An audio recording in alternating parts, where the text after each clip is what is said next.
Good morning, everybody. Thank you for this wonderful opportunity. Thank you to the Miller Center. I'd like to tell you a story about a school in Cape Town, Manyano High, in the slums of Cape Town. 1,200 enrolled learners, like most dysfunctional schools in South Africa. It has a 50% dropout rate. Of those that get to high school, 60% fail.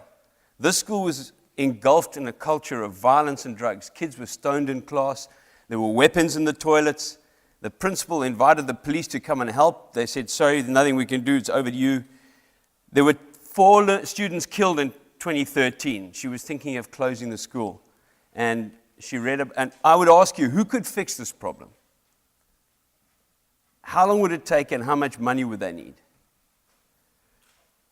There are a couple of NGOs and agencies that have walked away from this one shaking their heads. She read about us and enrolled. She submitted a bid and won the right to participate in our program.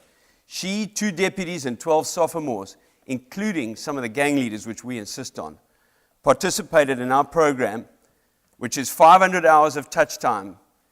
25% of the time is engaging stakeholders, planning and getting ready for change. 6 days of residential training, and then development, support, and action over 18 months.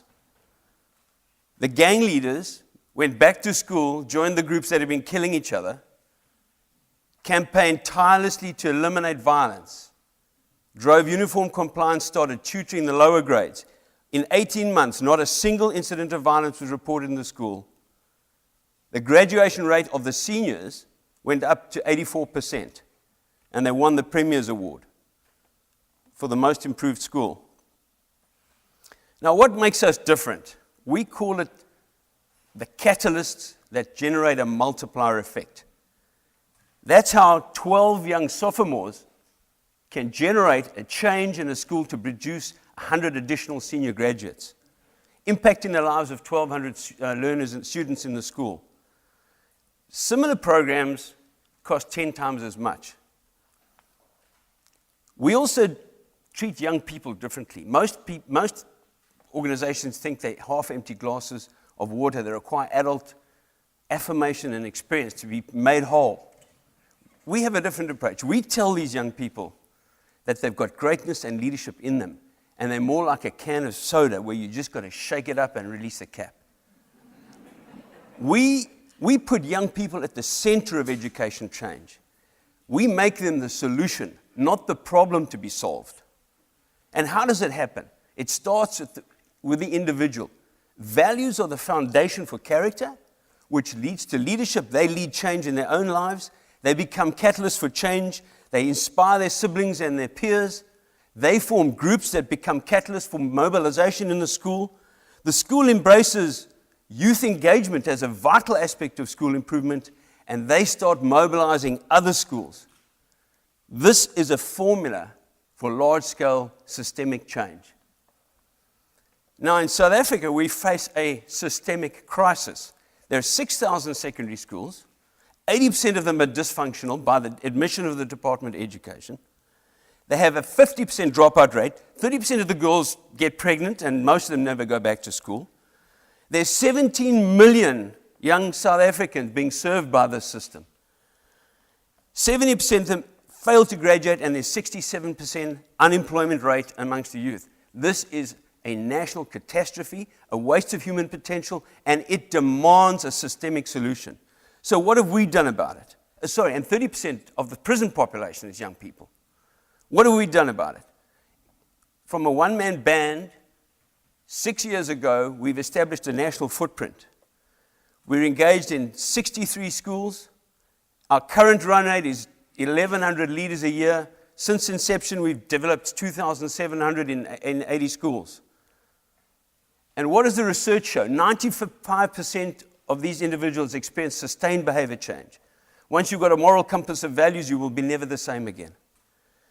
We asked the principals, because we thought, is this Manyano thing a flash in the pan? 100% of them reported a major improvement in the culture of learning in the school. 90% said their lives were easier and the lives of their educators. And 100% said it was empowering and they would recommend it to other schools.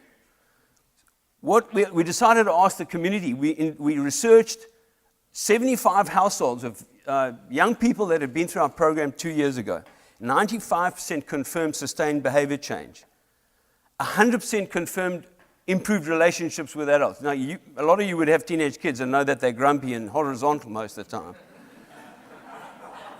92% had positive feedback from the community.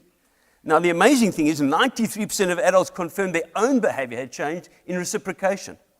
And 89% were more involved in the school life of their children. This is very significant. We are moving schools to being centers of social development, not islands of irrelevance.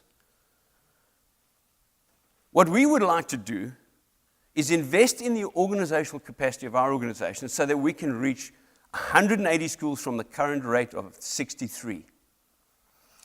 We would like to improve the depth of our program, the quality of our program, so that we can, by investing in technology, our own facilities, and our alumni, so that we can get the unfit schools up to the level of the fit schools and be able to exit those schools with self-sustaining change after 5 years. Our operating costs will naturally go up in the short term. We need a grant of $1.6 million to fund this. But the cost of our program over the increased number of graduates in those schools will drop from $8,000 to $1,500. This is the team that is passionate about creating a national movement of responsible leaders. If you feel inspired to join us and develop thousands of future Nelson Mandelas to generate a huge social return on investment and contribute $17 million to the numbers of GSBI, we'd welcome you aboard. Thank you.